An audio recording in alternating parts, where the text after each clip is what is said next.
Olá, bem-vindos à aula de número 153, item 14, o balanço de pagamentos,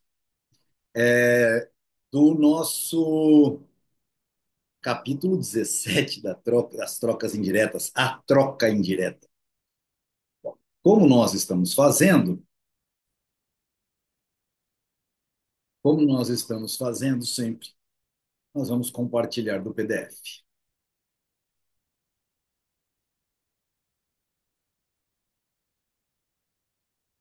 Perfeito. O balanço de pagamentos. A comparação entre o equivalente em moeda de todas as entradas e todas as saídas de um indivíduo ou de um grupo de indivíduos durante certo período de tempo é denominada de balanço de pagamentos. A comparação entre o equivalente em moeda de todas as entradas e todas as saídas de um indivíduo ou de um grupo de indivíduos durante certo período de tempo é denominado de balanço de pagamentos. Então, essa é a denominação de balanço de pagamentos. Ok. A coluna de crédito, então nós temos duas colunas, é sempre igual à coluna de débito. A coluna de crédito é sempre igual à coluna de débito. O balanço está sempre em equilíbrio. Se quisermos conhecer a posição de um indivíduo no contexto de uma economia de mercado, devemos examinar o seu balanço de pagamentos. Dessa maneira, podemos saber tudo sobre o papel que ele desempenha no sistema social da divisão do trabalho. Podemos saber tudo sobre o papel que esse indivíduo desempenha no sistema social da divisão do trabalho. Mostra o que dá aos seus semelhantes e o que recebe deles. Mostra se ele é um cidadão decente que vive por seus próprios meios, ou um ladrão, ou um mendigo. Mostra se ele consome tudo que ganha ou se poupa uma parte. Existem muitos aspectos humanos que não se acham refletidos nos livros contábeis. Existem virtudes e realizações, vícios e crimes que a contabilidade não registra. Mas no que diz respeito à integração de um indivíduo na vida e nas atividades sociais, no que diz respeito à sua contribuição ao esforço conjunto da sociedade e para a apreciação que os seus semelhantes fazem dessa contribuição, e no que diz respeito ao seu consumo daquilo que é ou poderia ser comprado e vendido no mercado, a informação transmitida é completa. Se juntarmos os balanços de pagamento de certo número de indivíduos, deixando de lado os itens relativos às transações entre os membros desse grupo, obteremos o balanço de pagamento do grupo. Este balanço nos informa de que maneira os membros do grupo, considerados como um conjunto integrado de pessoas, se relaciona com o resto da sociedade de mercado. Então prestem atenção. Se juntarmos os balanços de pagamento de certo número de indivíduos, deixando de lado os itens relativos às transações que os membros desse grupo, obteremos o balanço de pagamento do grupo. Ou seja, se juntarmos o balanço de todo mundo e tirarmos as transações que acontecem entre os membros do grupo, obteremos o balanço de pagamento do grupo. Porque se um vende para o outro, está aqui dentro, está na contabilidade aqui dentro. Este balanço nos informa de que maneira os membros do grupo, considerados como um conjunto integrado de pessoas, se relaciona com o resto da sociedade de mercado. Assim sendo, podemos formar o balanço de pagamentos dos advogados de Nova York, dos agricultores belgas, dos habitantes de Paris ou do cantão de Berna, na Suíça.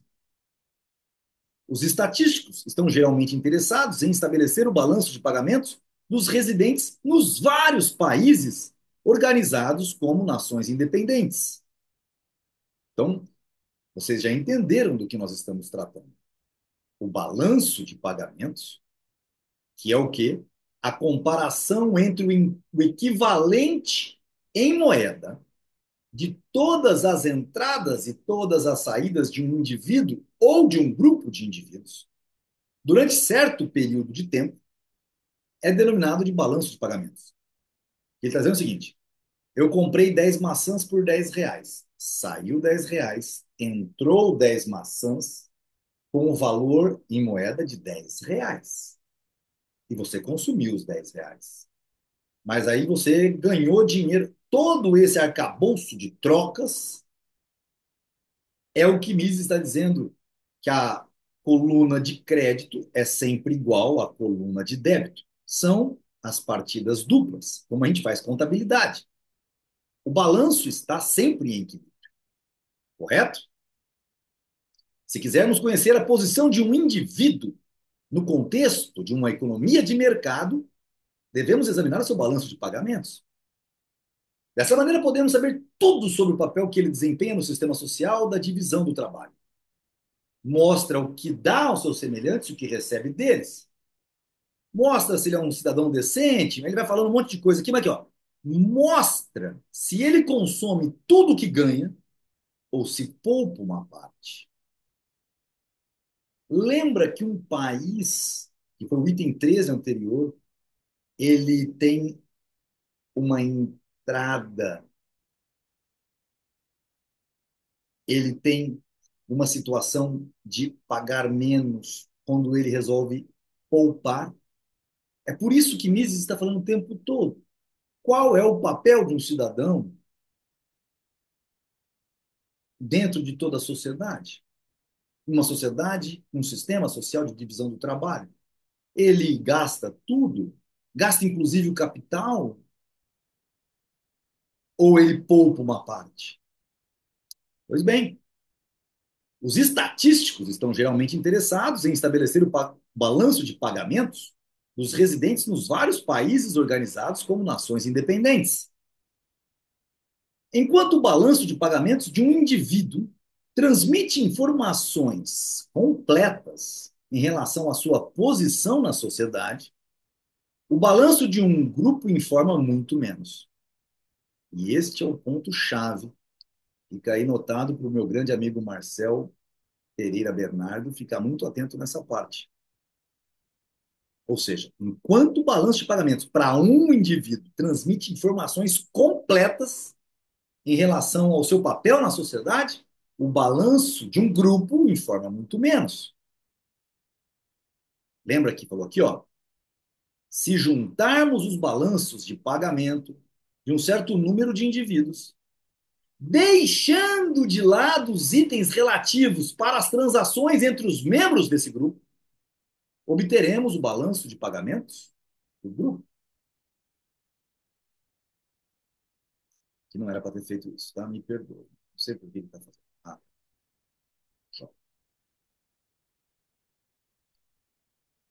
não diz nada sobre as relações mútuas dos membros do grupo. E esse é o ponto-chave. Estou deixando notado o Marcel aqui, porque hoje nós conversamos sobre isso. Criar uma metodologia eficiente para realmente calcular a riqueza de uma determinada comunidade, de um determinado país, de uma forma muito mais real do que como é calculado o PIB, que leva em conta os gastos do governo. Só que os gastos do governo é uma troca entre o cidadão e o próprio governo, que depois ele vai gastar, então ele não pode entrar duas vezes no cômputo. É isso que Mises está colocando aqui.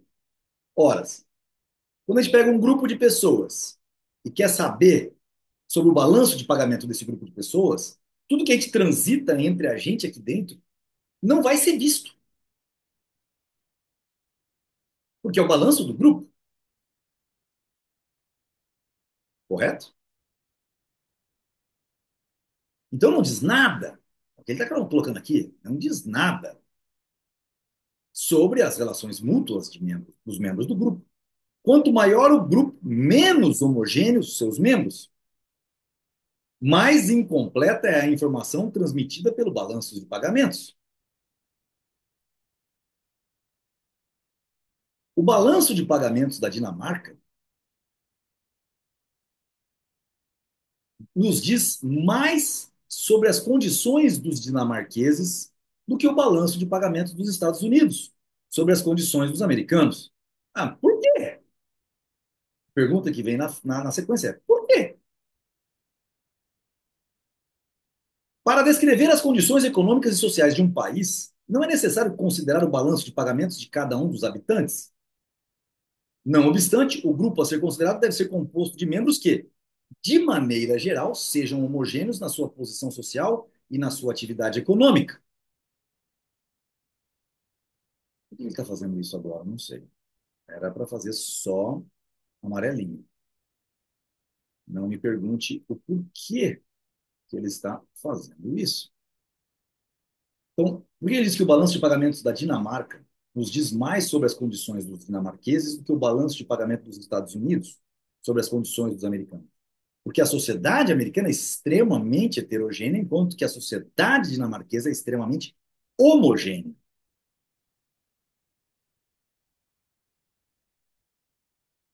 A leitura dos balanços de pagamentos é, sem dúvida, muito instrutivo. Entretanto, para evitar erros muito frequentes, é preciso saber interpretá-los. Foi os vídeos que eu acabei fazendo, pessoal, vários vídeos que eu acabei fazendo essa semana explicando o porquê o PIB da Argentina estava dando negativo. Ah, Rodrigo, mas aí está dando negativo? Não, mas é porque ele estava comparando com o PIB negativo, quer dizer assim, em relação ao ano anterior, o PIB da Argentina decresceu. No entanto, o que o PIB na fórmula atual mostrava é que a Argentina atual, sem gastos do governo, obviamente, sem inflação, sem aumento de base monetária, sem o governo gastar excessivamente, as diferenças são muito grandes. No entanto, o que a Argentina coloca em 2024 são gastos, realmente são gastos, são riquezas geradas dentro do grupo Argentina, levando-se em conta aquilo que foi gerado de riqueza pelo setor privado, que é quem gera a riqueza efetivamente. É comum listar separadamente no balanço de pagamentos de um país os itens monetários e não monetários. Disse que há um saldo no balanço quando a importação de moeda e ouro excede a exportação de moeda e ouro.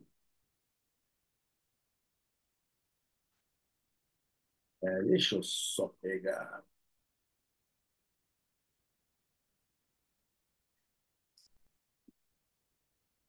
Disse que há um saldo no balanço quando a importação de moeda e ouro excede a exportação de moeda e ouro. Diz-se que há um déficit quando as exportações de moeda e ouro excedem as importações.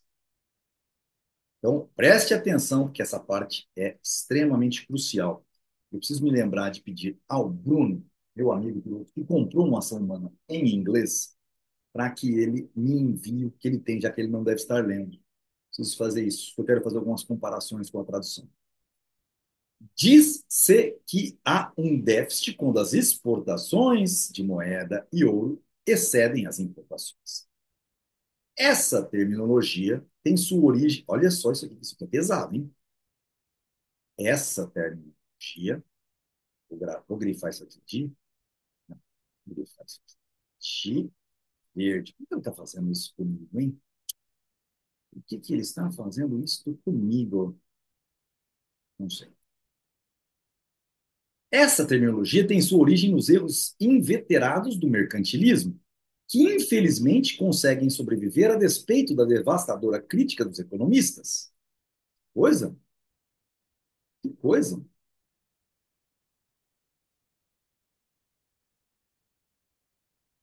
As importações e exportações de moeda e ouro são consideradas um resultado involuntário da configuração dos itens não monetários do balanço de pagamentos. As importações e exportações de moeda e ouro são consideradas um resultado involuntário da configuração dos itens não monetários do balanço de pagamentos. Esta consideração é inteiramente errada. Um excedente nas exportações de moeda e ouro não é fruto de uma infeliz concatenação de circunstâncias que acontece a um país como se fosse um acidente da natureza. É o resultado do fato de que os habitantes do país em questão desejam reduzir seus encaixes e preferem comprar mercadorias. Uau! Vai ser tudo sublinhado. Sublinhado. Vamos ver se ele vai sublinhar agora isso. Esta consideração é inteiramente errada. Um excedente nas exportações de moeda e ouro, um excedente de moeda e ouro nas exportações, não é fruto de uma infeliz concatenação de circunstâncias que acontecem em um país como se fosse um acidente da natureza. É o resultado do fato de que os habitantes desse país desejam reduzir seus encaixes e preferem comprar mercadorias. Então, eles estão pegando moeda, ouro e gastando. Então, há uma exportação de moeda e ouro. É por isso que o balanço de pagamento dos países produtores de ouro é geralmente desfavorável. É por isso que o balanço de pagamentos de um país que substitui uma parte de seu estoque de moeda mercadoria por moeda fiduciária é desfavorável, enquanto perdurar tal processo. Olha o que ele está colocando aqui. É por isso que o balanço de pagamento de países produtores de ouro é geralmente desfavorável, mas esse é o produto dele. Mas ele está ficando menos rico em ouro, que é a moeda mercadoria. É por isso que o balanço de pagamentos de um país que substitui uma parte de seu estoque de moeda mercadoria por moeda fiduciária, vai moeda mercadoria ouro, e todo mundo fica com moeda fiduciária aqui, é desfavorável, enquanto perdura tal processo.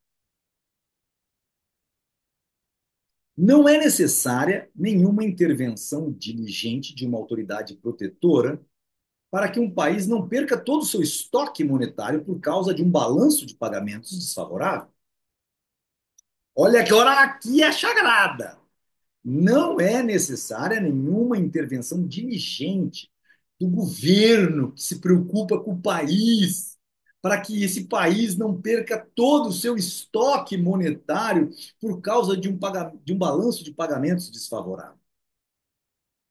Estou ficando chateado com isso, eu não sei o que aconteceu. Ah, é o amarelinho. Somente amarelinho. Neste particular, as coisas não são diferentes. Quer se trate de balanços de pagamentos de indivíduos, quer de grupos. Caraca, então quer dizer, Mises, que independentemente do balanço de pagamento ou do balanço de um país, de pagamento de um país, se balanço de pagamento de um indivíduo, de um grupo ou de um país, as coisas não são diferentes entre elas no sentido que está se perdendo, por assim dizer? Tampouco são diferentes quando se trata de balanços de pagamento de uma cidade, de um distrito ou de um país soberano.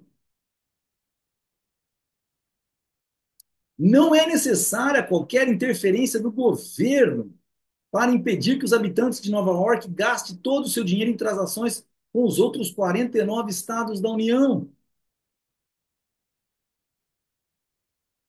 Enquanto os americanos atribuírem importância a manutenção de certo encaixe, com cada americano atribuir importância a poupar, o problema se resolverá espontaneamente, porque cada um contribuirá mantendo em caixa uma parcela da quantidade de moeda do seu país. Mas, se nenhum americano estiver interessado em manter o encaixe, ou seja, se a moeda do país, como o Brasil, não vale a pena poupar porque ela se desvaloriza, não vale a pena você guardar, e não adianta você pensar, ah, não, mas eu vou guardar em Bitcoin. Não, você não está guardando, você não está poupando em moeda do seu país. Você está se livrando dos encaixes da moeda do seu país.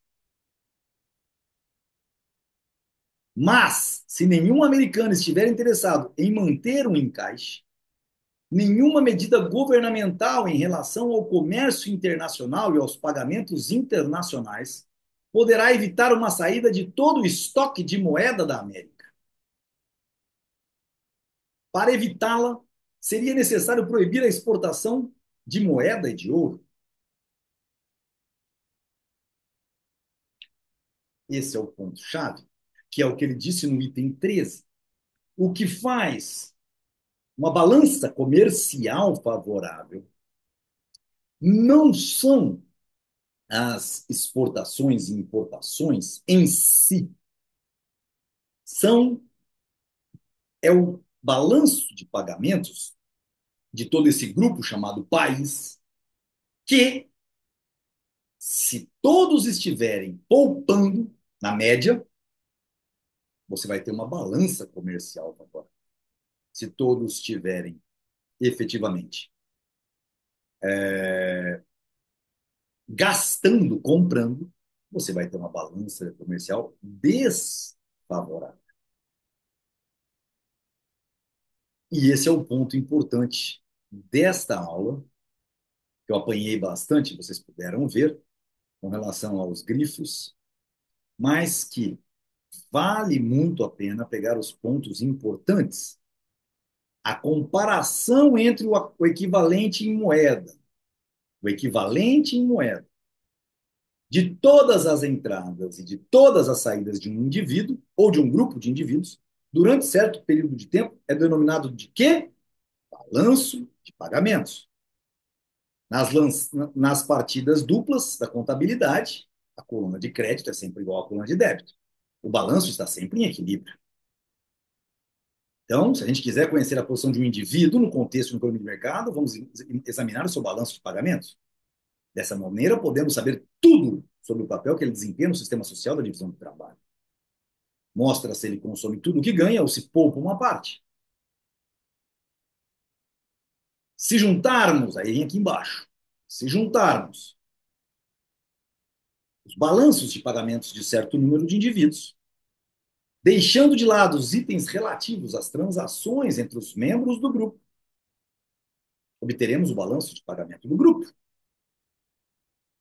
É isso que os estatísticos estão normalmente interessados em estabelecer o balanço de pagamento dos residentes nos vários países organizados como nações independentes. Enquanto o balanço de pagamentos de um indivíduo transmite informações completas em relação à sua posição na sociedade, o balanço de um grupo informa muito menos. Aí explica da heterogeneidade e tudo mais. Ah, a leitura dos balanços de pagamento é, sem dúvida, muito instrutiva. Entretanto, para evitar erros muito frequentes, é preciso saber interpretá-los. Deixaria amarelo também, tá, pessoal? É comum listar separadamente o balanço de pagamentos de um país, e aqui vale uma atenção, o Marcel, é comum listar separadamente no balanço de pagamentos de um país os itens monetários e não monetários. Diz-se que há um saldo no balanço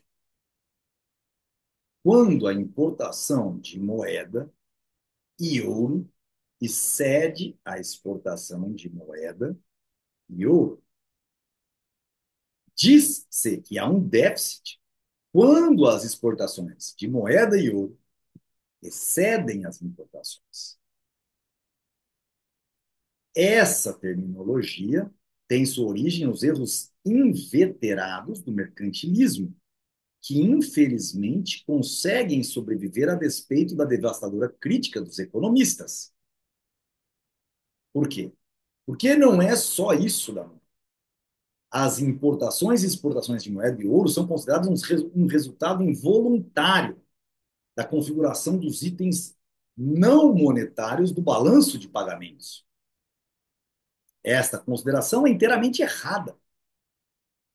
Não é uma correlação de produtos não monetários com relação a produtos monetários. É isso que Mises está dizendo. Não se trata de ir mais soja e vir mais dólares. É isso que Mises está dizendo. Esta consideração é inteiramente errada.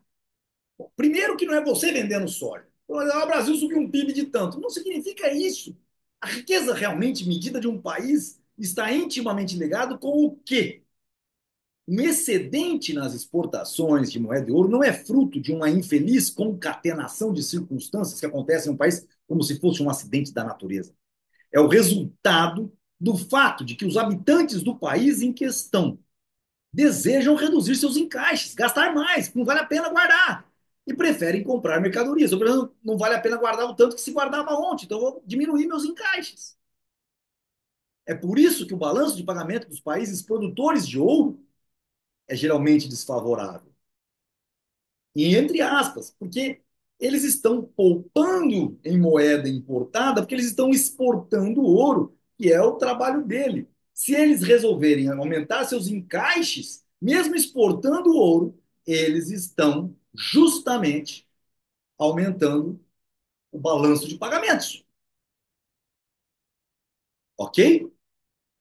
Agora, também é por isso que o balanço de pagamentos de um país que substitui uma parte de seu estoque de moeda mercadoria de ouro que estava no banco por moeda fiduciária, tem que mandar ouro e ficar só com papelzinho pintado, é desfavorável, enquanto perdurar que é o processo.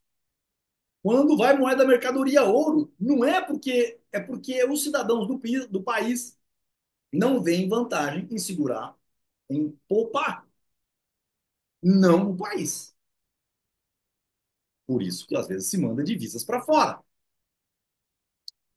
E é isso, pessoal. Espero que tenha ficado mais claro até nessa segunda leitura e espero que vocês estejam gostando. Essa aula eu faço questão de mandar diretamente para o meu amigo Marcel.